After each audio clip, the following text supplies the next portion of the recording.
KULT Heretic Kingdoms, also known under the title Heretic Kingdoms the Inquisition that will be ignored, is an action RPG developed by Slovakian sweatshop developer 3D People, nowadays known as Games Farm, published by Project 3 Interactive.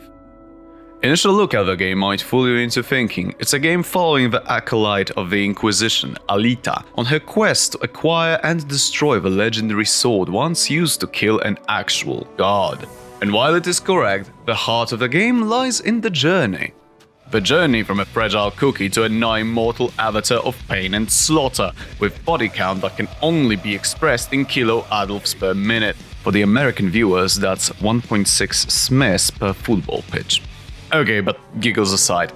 The game premise. You are, insert your name here, a young woman in service of the Inquisition. The Spanish Inquisition? No, the Heretic Kingdoms Inquisition. The difference is, in fact, that the duty and only goal is eradication of all religious practices. You serve as an acolyte under the tutelage of High Inquisitor, Lord Serge Valkyrin. After years of searching, the location of the Godslayer's sword is finally revealed, and the two of you rush to retrieve the blade from its resting place, the monastery of the Monks of the Sword, to destroy it once and for all. Why? Because the Godslayer is a symbol of great import to religious cults, and destroying it will deal a defeating blow to them. On top of that, it has become a source of insane power to those who can wield it. It hasn't even been a decade since one such person, Taran Arko, has been killed in a rebellion after ruling the Heretic Kingdoms for 300 years as a theocrat, demanding worship and blood sacrifices to appease the Blade's hunger. Taran's rule was as brutal and senile as insane he was to begin with, but the power of a sword meant taking him down was difficult. We kind of don't want the history to repeat itself, do we? What a shame. Because when you arrive, the monastery is on fire, the monks are slain, and the sword is gone. Before I move on to the visuals, I must explain something. This game is baffling to me. It seems to fully embody the sadly gone age of developers actually experimenting instead of sucking the marketing dick for mass appeal money, most of which they likely won't even see. It's an action RPG with a unique approach to mechanics, fleshed out world, main heroine with actually appealing character, and combat that on service level is so fucking basic and lame it is privileged to a parking space for disabled. And the best part? I can't help but fucking love it. I don't know why, and one of the main reasons for me making this review, so perhaps I'll finally sort it out for myself. The visuals of KULT are strong, I would argue very strong. The game is presented from an isometric perspective, but the game is completely two-dimensional. Or well, at least the environments are. What needs to be said is that locations are not procedurally generated, unlike in so many other action RPGs before and since. That allowed art team to craft each place in its entirety instead of having to make homogeneous puzzle pieces for the code monkeys to make work. Just so you know, I don't mind procedural generation. If you can make it work, chapeau bas. If you can't, don't even try. You will either end up with a frustrating mess, or you will end up with repetitive content from insufficient amount of building blocks. Oh, hello there, the Consuming Shadow. I still believe you could use some more bloody writing. The backgrounds in KULT seem hand-painted, and it gives the game a sense of identity of its own. Each location feels distinct, and especially the first half of the game displays a good variety of environments. You would think that this means pathfinding and collision detection are top-notch. You would be fucking wrong. In-game you can use a mini-map, which I can only describe as shoddy. It can be useful to see if there's an enemy approaching, but take a closer look. You can see the traversable place is clearly marked. This will make you realize that the bounding boxes of solid objects are a complete fucking mess. This lends to the game feeling jank at times, with places that seem traversable when they aren't, the AI balking out, or projectiles acting weird.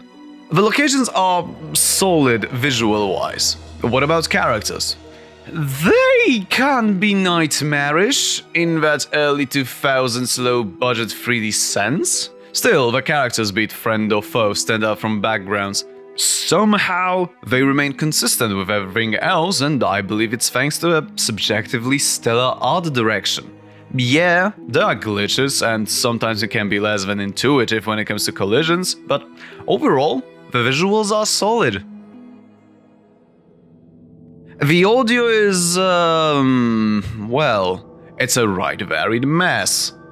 The music was composed by Sean Colton. The guy has a decent number of credits to his name, most of them I've never heard of before. Interestingly, he's behind basically all of the audio for MechWarrior 5 and Online. Game soundtrack is comprised of orchestral pieces, most of them inoffensive, a few of them like the themes of the monastery chambers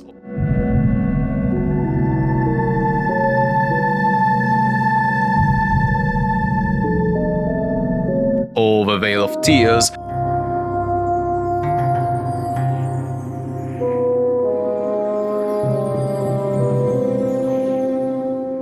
are really memorable and atmospheric. When you aggravate an enemy, the environmental music is faded out to be replaced by a combat score. Unfortunately, I find it too incongruent with the action on screen. Its harsh, pompous feel and brazen use of brass sections would fit a game with high-impact violence, not the game in which you click your enemies to death. Additionally, the combat track is selected randomly, meaning that starting a combat completely wrecks the atmosphere built by the location tracks. On the positive note, there are 10 designated battle themes, which help them not age too fast. And overall, I could only name a single track that plays on my nerves. That insipid saccharine theme for the village of Arathan. Now, before you accuse me of hyperbole-like tendencies, I must stress, I don't care. But also that music is good overall, but it's not what I call audio a mess. It's the sound effects, more precisely, their overall mixing. And the most prominent offender is sound of footsteps.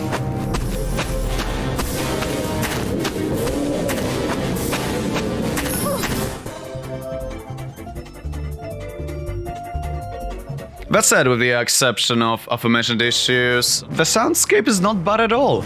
Weapon swings especially have this weirdly addictive quality to them, and in general combat sounds are crisp and punchy, emboldening the bloodlust. I believe this is a good summary of the audio overall. Undercooked, but where it's working, it adds a lot of life to the world of the game. The gameplay gives me a pause. On the surface, you get your usual action RPG fare of clicking enemies to death, kiting, that sort of thing, but somehow even more basic. On the other hand, this game has some of the most interesting mechanical ideas I have seen. I'll take the liberty to make a quick comparison to other games of this kind that I played. Your character has health points. You acquire one-time use potions that allow healing of certain amount and clog your inventory. Your character has health points. You have shitload ways of not kicking the bucket. You find flasks that refill as you kill your enemies, each use takes away their charges, heal some amount of health, and can grant bonuses. You have health points and blood points. Your character approaches death. You take a hit on the blunt. Your current blood points are decreased depending on the quality of the kush and how much strain must be put on your corporeal form, while your health points are restored up to that new value of blood points. Also, the weed is dank and infinite, and can be spammed. This healing system is interesting. Yes, you can instantly be whisked away from the brink of death, but that doesn't make you safe. Each heal makes you overall weaker. The primary way of restoring your blood points is resting. That's actually a really cool idea. The infinite amount of healing resources also helps with the issue of excessive inventory management plaguing other titles. Speaking of inventory management, each item takes a single slot. You don't have many of them, but in the course of the game you will likely acquire additional backpacks to extend the space for all the junk you will then pawn. Okay, now, let us examine and compare the character progression. Diablo 2. You farm experience points and gear. When you level up, you are granted attribute points and a skill point to spend in one of your skill trees. Certain skills in the tree can be unlocked gradually by spending skill points for the previous skills and reaching appropriate level. Path of Exile. You copy someone else's build and never stray from it. KULT. You run across the field, fucking shit up on your way. One of the foes drops a weapon with an attunement you don't yet know. Equip the item, make sure the attunement criteria are met, redo your setup if needed, and kill! Until you attune yourself to your new murder stick. Gain experience, level up, gain advancement points. If you gained enough, improve one of your attributes. Continue your killing spree. Destroy them! Yes. A lot of games in this vein have a rather rigid character progression, and they require you to plan far ahead. Meanwhile, the attunement system of KULT promotes something opposite: experimentation and regular gear swapping, in order to get more options to play with. Because this game doesn't have skills per se. This game's builds are dictated by the attunements you activate during the rest, and which attunements can be active at a time depends on what gear you are running around with. The attunements allow you to ascend from a fragile glass to a nigh immortal demigod. They are not gated by character level or attributes. Neither is your equipment. The only thing keeping you from acquiring gear with powerful attunements early is the story progression and access to locations containing them. The number of slots for attunements that can be activated at the same time is the only thing tied to character level. In the beginning, both the selection of attunements and the number of slots will be limited. The list of attunements grows fast, but the slots will not be really catching up. However, what you unlock usually gives you a taste of what's to come, and each time you take rest and see those 2 new slots for your attunements, it feels like this.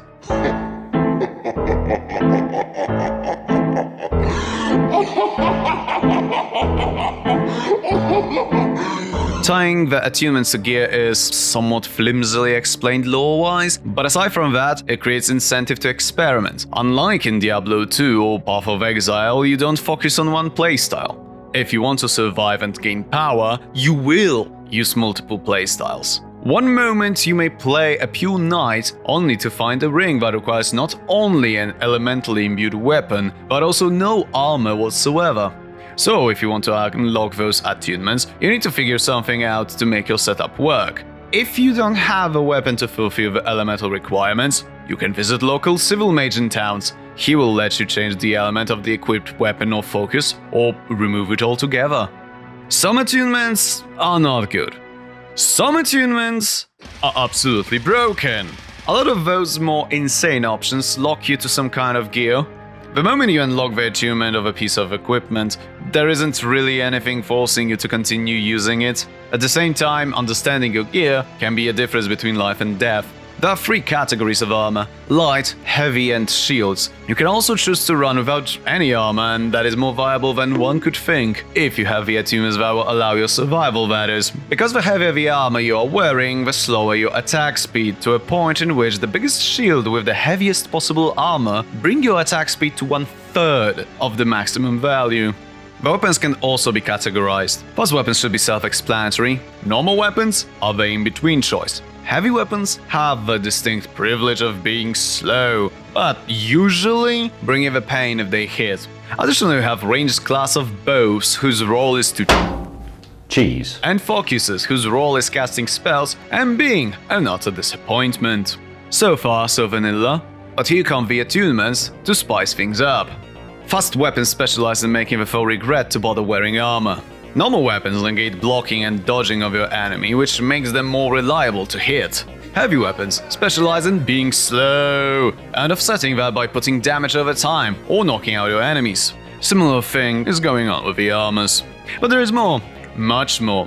Wearing shields, attunements, not wearing shields. We have attunements for that. Using non-elemental melee weaponry. Sure as hell we have options for that as well. Your weapon is elementally imbued. You bet your ass we have attunements for those. As a matter of fact, the amount of attunements is so staggering at times, one starts to crave for some kind of filter option. I have mentioned several quote-unquote broken attunements. Let me present some of them. Invulnerable Spirit is a late-game attunement locked to heavy armor. Throughout the game you will encounter right bastards with critical damage that kills you in one hit. Good news! They cannot crit you if this is active. Soul Thief is an attunement of melee weaponry that restores a portion of your blood points each time you kill a foe. Combined with survival or at least well-tailored layers of defense, there is a good chance you won't need to rest that often. Reflect damage! Are you a sadistic sociopath taking pleasure from causing anguish to living, feeling beings? We've got you covered! With this attunement, a shield, and high block chance, you wouldn't be incorrect to testify in the court of law the following. But your honor, while it is true, I did clash with the victim. In truth, he committed suicide. I didn't do nothing. It was probably a political protest. To acquire most of these, however, you will need to progress through the story. You might be hyped for the meat of the gameplay in these games, the combat. After all, those attunements sound pretty sweet, and they promote the flexibility of playstyles, right? The combat must be awesome. Let me tell you a little secret, gentle viewer. One of the main reasons you want to optimize your build is to make the combat as short as possible. Because it kinda blows. Really, you mostly just right-click your enemies to death. Well, okay, in the early game, a lot of kiting is usually involved, especially on higher difficulty levels, because the enemies tend to deal high damage comparatively to your health. If you can't bring the enemies down fast, you risk losing a lot of blood points, which might force you to retreat from the location. On lower difficulties, however, you can usually just tank the damage and it's not that fun. I mentioned attributes and advancement points earlier. There are 4 attributes: melee, ranged, magic, and speed. Advancement points are gained with each level. The attributes are bland, nothing too exciting. That said, they are all made equal. Curiously, there's an additional way of obtaining advancement points and thus expedite your attribute growth: hex marks. Oh, hi, Mark. Simply approach the hex mark and click it to gain 10 points. Where do you find those hex marks? In the dream world. Dream world is a parallel dimension inhabited by demons and angry spirits. You are capable of phasing into the dream world at any moment and staying in it for a duration of time. Most common enemies can't enter it, so on paper you can use the dream world to disengage dangerous foes, or teleport behind them, for lulz. I say on paper because dream world is full of dangers and you can find yourself escaping one gangbang only to fall victim to another immediately. On top of that, phasing takes few seconds, and in that time, you are vulnerable to attack from both planes of existence. Good luck. It seems that the creators had bigger plans for Dreamworld. Early in the game you will find intriguing ideas, like interrogating spirits of the dead, or chests locked by magical locks that need to be destroyed in Dreamworld. As it stands now, the Dreamworld is present, but heavily underutilized. But Falbe, Diablo 2's melee combat was boring too. Why wouldn't you use magic? Because it's fucking lamer than quadriplegic mute. Seriously, I was considering getting the magic attunements for the sake of reviewing completeness. But in the end, I decided against that. Magic scales poorly. Very poorly. Have we even played the same fucking game? You might think, oh no, it's fucking ruined. How will I endure all the grinding when the combat is lame? I am happy to report that you need not grind in KULT Heretic Kingdoms. Your enemies will drop gear based on their own equipment, so you're never gonna get the situation of a wolf dropping massive fuck-off arcs you'd get in other games of this type. Personas don't count. This removes the need to grind for anything other than for the sake of unlocking attunements, and even that isn't super difficult. When contacting Hit increments the progress by 1, picking up the essence from demons and spirits dwelling in the dream world increments it by 5 each. And let me tell you, some of those wankers leave a lot of essence. Wait, each contacting hit? It's not scaled with damage. Correct. So the game both incentivizes player to min-max for efficiency, but dealing less damage with faster weapon will unlock the attunements easier? Yes. So with all the mechanics, the game is skewed towards Yep, yes it is, and it's fucking glorious. To game's credit though, one type of weapon does not dominate the gameplay. Through a significant chunk of the plot, experimentation is very viable. I only point the skew towards fast melee when it comes to unlocking stuff, cause it might be a little unintentional. In summary, the gameplay of KULT Heretic Kingdoms isn't for everyone. One could argue it's definitely the Autismo trap. You can call it lacking in many regards compared to visual spectacle of its contemporaries. So why do I remember the game so fondly? Okay, another comparison. Diablo 2 dialogue. I am Akara, High Priestess of the Sisterhood of the Sightless Eye. I welcome you, traveler, to our camp, but I'm afraid I can offer you but poor shelter within these rickety walls. Path of Exile dialogue. I wonder how much Lily squeezed out of those refugees from Oriath. Yes, she did risk her life and ship to save them, but I knew the Lily of old, a damn fine smuggler. And that Lily never did a good deed that didn't also turn a profit. KULT Heretic Kingdoms dialogue.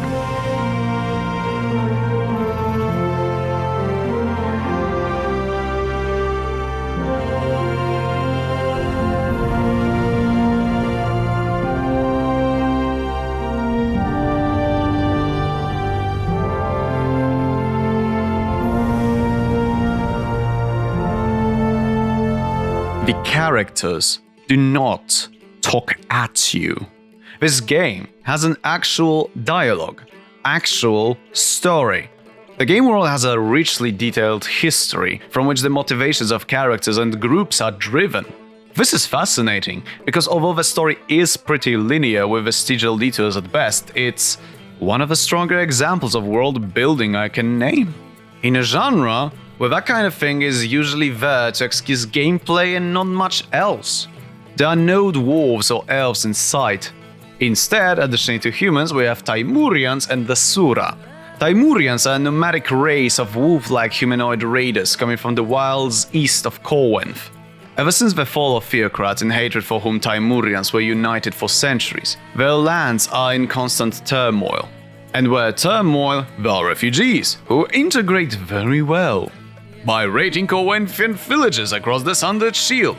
The other significant race you will encounter are Sura, a brutal society formed into castes from 4 subspecies of goblins, most of them hitting protein shakes a little too hard. I can't explain it, but I have this unspoken connection to their culture, because their entire culture revolves around one's martial merit and amassing shekels.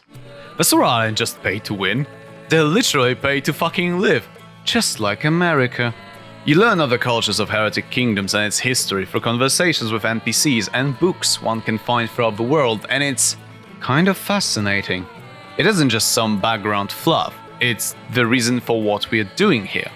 Why does the Inquisition exist? To thwart religious practices that allowed nutcases in the past to consolidate power and rule with an iron fist. Why must we destroy the Godslayer? Because it's a weapon with which the god of the land was slain. It's both a religious symbol and a portent of doom if it falls into the wrong hands. Why the Taimurians managed to raid as far as Arathan? Because in the absence of the Lord Protector of Kayalisa, who did not return from his official pilgrimage to the Oracle, the city of Kayalisa is on the brink of civil war due to the power struggles of organized crime, and the army is forced to keep the city from erupting into chaos. What I try to say is, a lot of their contemporaries got away with less. There is one more way the history and lore is presented to you as a player. 8 years ago, at the time of the Second Rebellion, forces marched upon the citadel of the Theocracy, led by one known as the Scarred Outcast. Swift justice was enacted by the High Executioner Baron Tar Evanger, whose dedication to his office rendered him above reproach. The Garulians burnt the wheat fields and dammed the river, drying up the wells of the city. The arrival of winter would mean the end of their supplies and inexorable doom. Those frankly awesome slideshows were the only piece of in-game voice acting, the narration from Tom Baker himself, whose voice pleasantly messages my cochlea each time they show up. Yeah, sure, they are just arty slides, but I really like their art style. By the way, the quest log, the description is narrated by Baker as well. Find out who sold out Joran. Here's a hint. It was you. Amazing. The world is all well and good, but what I find truly special about KULT Heretic Kingdoms is its main character. If he breathes, he's a sap! Like I mentioned earlier, the genre standard for players extension is a paper cutout to be talked at. Alita is no such thing. If I were to describe the way she's portrayed in dialogues, it would be devilishly intelligent with no time nor patience for fools and a razor-sharp tongue you'd think twice before letting your bone close to... Actually, give me a moment.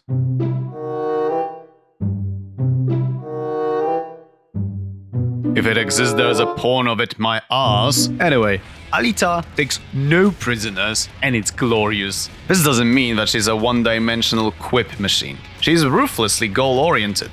She's not trying to be funny. She's just fucking sick of situations she's getting into and vents her frustrations through sarcasm and situational comedy. I also respect the writing for the amount of restraint on display. It would be too easy to play too hard on her social ineptitude. They could have easily played it for laughs. Yet they managed to keep balance of all her dialogue, resulting in a compelling character. Although you'd still probably find those who'd argue. So, what's my overall opinion on the main character of KULT Heretic Kingdoms? This is where the body pillow with Alita would probably lie, if I were a degenerate, and there were one. From here I'll be talking spoilers, so if you want to avoid them, go to a timestamp on screen. The exploration of the now scoured monastery leaves more questions than answers. You and Master Valkyrin split. He returns to Kyalesar to report on the events, while Alita is tasked with investigating the one who took the sword in the nearby village of Arathan, remaining incognito. After asking around, she ends up in the Vale of Tears. Vale of fucking Tears. There couldn't have been a more fitting name for this location. If I am to suggest anything about the place, is to immediately move to the upper edge of the location and just keep at it, alright? After finding out where the thief has gone, Alita pursues him, only to lose his track.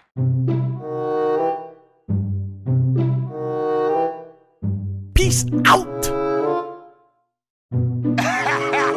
She then gets involved in relieving the military camp from Timurian trickery and guerrilla warfare, and is enlisted by one Carissa contract in stopping the furries from poisoning the river. Having done so, Alita and Carissa move together to Kyalesar. And on your way you cross paths with Talion, father of Carissa and the one who took the damned sword. Due to intrusion of Baron Tar Evanger, the High Executioner of the Order of the Veil, however, Talion manages to escape. Once you reach Kyalesar, you are brought by Lord Valkyrin in front of the Pentanera, 5 lords of 5 branches of the Order of the Veil, the clandestine organization behind the fall of the Theocrat. This is where you find that Inquisition is basically a public front of Pentanera's machinations, and you are inducted into the Order of the Veil itself. Pentanera decides that instead of destroying the sword, it should be seized and used to gain further political power. Much to Valkyrin's chagrin, and that Alita should pose as a traitor of the Inquisition seeking to join the cult of the Eternal God in order to locate its leader, Quova, the scarred outcast, to whom the sword is most likely being delivered, much to Alita's chagrin. You find out that one infamous undead slaver, Jaska, can help you, but only if you rescue his son recently kidnapped by Gozan, the master thief of Kyalesar. Gozan's lieutenant, Sharok, decided to challenge his boss for the position, and this is Master Thief's way of encouraging the old coot to assemble him a death squad to wipe the rifle out. This is how you are involved in a lengthy quest line to resolve the power struggle that involves gladiator fighting, escorting a dipshit to a brothel, and finding out if demon infestation in the sewers have any connection to this. The end of this questline presents the first actual choice in this game. Go through with killing Gozan, or taking Master Thief's counter-offer. It is a nice touch, but you can actually state the reason behind your decision. That leads you to dealing with the Liches, the Undead, and raiding the Red Cliff Mines, in order to read the Master Necromancer and find out where Quova is. Going down the Red Cliff Mines is a journey. Holy shit, there's so many goddamned enemies. This is the point where game's delicate balance starts getting shafted. You encounter a lot of damaged sponges whose health easily reach 4 digits. At the same time, you find items with some real step up when it comes to attunements. After the arduous descent, you finally reach Cislawan, the old master of Quova. Thanks to his master apprentice attunements, you learn that Quova currently resides at the Oracle. After you're done conversing with Cease, he offers you escort back to surface, which I point out because it's really thoughtful of the developers. After reporting back to Kayalisa, most of the Pentanera, High Inquisitor Serge Valkyrin, his rival High Executioner Baron Tar Evanja, and High Perceptor Carissa Contract move out of the Oracle. You venture out of the Oracle yourself, and it is a long, arduous journey across the Sura wastes. On your way, you assert dominance over the champions of both Black Rock and Red Smoke Sura clans. Witness Valkyrin and Avenger finally setting aside their differences, through means of unleashing their anime powers and murdering the shit out of each other. And finally, you arrive at the bottom of the mountain housing the Oracle. In the end, you reach Quova and the Oracle. Carissa conveniently joins right behind you, but it turns out Quova is no longer the Hierophant of the cult. Talion overtook him in this position and claimed the sword for himself, after learning that being a male, he cannot become the Messiah. What? Quova reveals to you the same prophecy he was given years ago, that a female descendant of Arcor shall seize the Godslayer, and through her, the god of the land shall be resurrected, for Quova to bear witness. And there are only two of them left, Carissa Contract and Alita. Hey, do you remember how in the very beginning at the monastery, Valkyrin tells you how one of his attunements grant him exceptional hearing? Because he just reached outside of the Oracle and heard everything. It is here where you are forced to confront Valkyrin, and despite the fact he doesn't want to, he will try killing both you and Carissa. After returning to Quova, the scarred outcast offers to bring you and Carissa to Talion. He also suggests that you could visit the same legendary repository of powerful artifacts the Godslayer laid in for 7 centuries of Garulian rule, the Reliquary. Oh, hello there, lovely! Quova leads the both of you to Arkan Colosseum, where you meet Talion. He isn't, however, planning to part with the blade. By the way, you remember how I said how Bans gets more scuffed the further you get into the game? Let's see how the final fight with Talion, the final compulsory fight of the game, goes.